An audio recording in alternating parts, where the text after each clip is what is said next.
So there's two really big rules when you're fishing a hole in the river. The first being that you want to start at the bottom of the hole and work towards the top. And at the same time, you want to start with what's nearest to you and then work towards the farthest away from you. Moving through the hole in this system will allow you to catch the most fish out of the hole without spooking the fish along the way. I know my tendency is to rush right into the gut and throw it in the main part of the hole, and that'll probably get you a fish or two, but a lot of times we're spooking all the fish as we move up quickly to that part. So we want to make sure we fish throughout the whole entire hole. And so what we're going to do is we're going to start at the bottom, and near us, the bottom part of the hole here is called the tailwater. And so we're going to start fishing the tailwater, and I'm going to fish it first what's near me, and then we're going to work towards what's far from me, just fishing this tailwater. I'll just kind of show you what I'm talking about. So I'm going to start what's closest to me, and then we're going to fish that lane, and then I'm going to look for maybe another 4 feet over, farther from me, and I'm going to fish the next lane. Okay, and then it's like, okay, got that covered. Now we're going to move out a little bit more, and this is the pattern that we're going to follow to fish all the way across the tailwater from near to far, multiple casts covering the entire section. So after we fish the tailwater, we're going to stay on this edge and we're going to move up a little bit, and the next part of the hole that we're going to fish is called the lower lip. So the main body of the hole is up here. It's where the hole gets the deepest. That's called the gut. And the lower lip is where the deepest part of the hole starts to shallow up here at the bottom. So now we're going to stay on this outside edge, and we're going to go ahead and fish the lower lip, starting from what's closest to me again, or what's nearest to the farthest. And so we're going to go ahead and do that. Move over maybe another 5 feet, let it come down.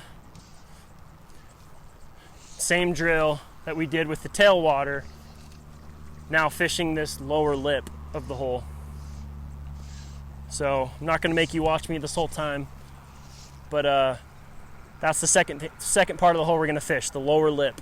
Now that we fished the lower lip, we're going to move up a little bit further into this hole, staying on this edge, the inside edge, and we're going to fish this. You can see here where the current comes right down the middle. That's the tongue. That current is carrying all the flies, all the food down to these fish. So what we're going to fish here now that we've moved up is we're going to start with this soft water, which is over here, this slower water on the left side of the current. So we're going to again start fishing what's near to us and working to what's far, starting with this soft water and then moving over to the seam of the hole. The seam is actually where the slower water meets the current right in the middle of the hole.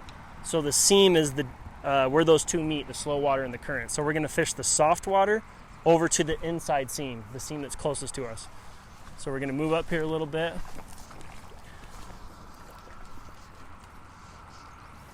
So getting this. Oh, I got a fish. I just had a fish on. I was not trying to catch one. I was just trying to show you what's going on here, but we got a fish on. So that shows you there's fish in the slow water right here.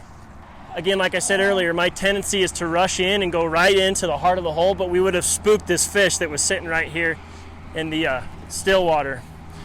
But we're going to go through and fish what's near in these different lanes to what's far, and the far edge that we're going to fish here is that inside seam. So let's get a cast here in the inside seam so you can see exactly where that's at. Right there. You see the strike indicator. It's right where the fast water meets the slow water. That inside seam. Okay, now that we've fished the soft water over to the inside seam, we're not going to worry about the tongue of the hole yet, the main current, or what's on the other side. We're actually going to move up here and we're going to fish the riffle. The riffle is this inside section in the neck of the hole. The neck is where the hole narrows at the top, and there's fish that'll be in the riffle here in this. You can look up there and see kind of the rougher water on this inside edge. So we're actually going to move up and fish that riffle. Again, starting with what's closest to us, working to what's far away from us. So now we're going to go a little bit farther into the riffle.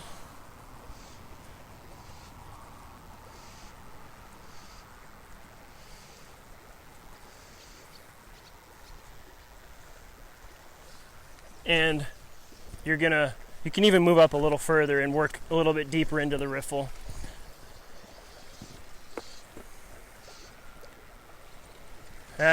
This hole is actually pretty shallow at the top there.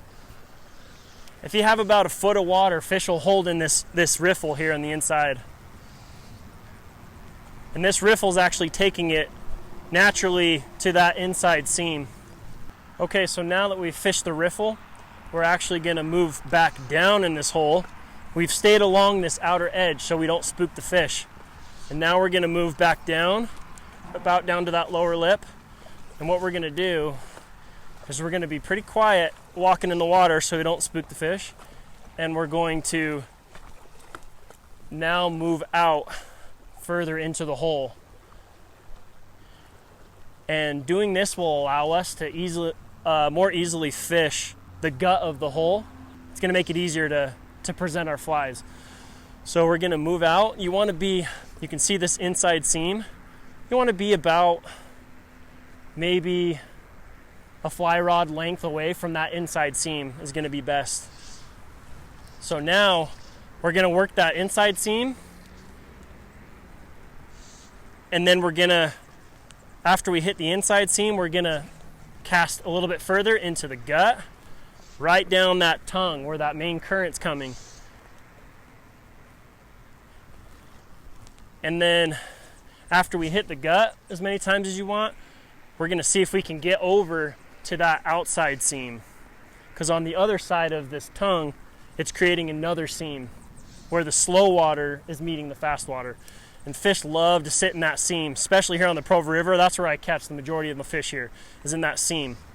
So that's what we're going to do. And we're just going to, again, start with the bottom of the hole and work towards the top, working what's near to us to far. And we're going to move back up all the way through the body of this hole, doing the same thing. Okay, now that we've moved all the way through the body of the hole, going from seam to seam, we're going to move back up towards the riffle at the top of the hole. And we're going to walk in a little ways. And this is going to allow us to try and fish what's called the bank water. The bank water is that water on the other side of that far seam.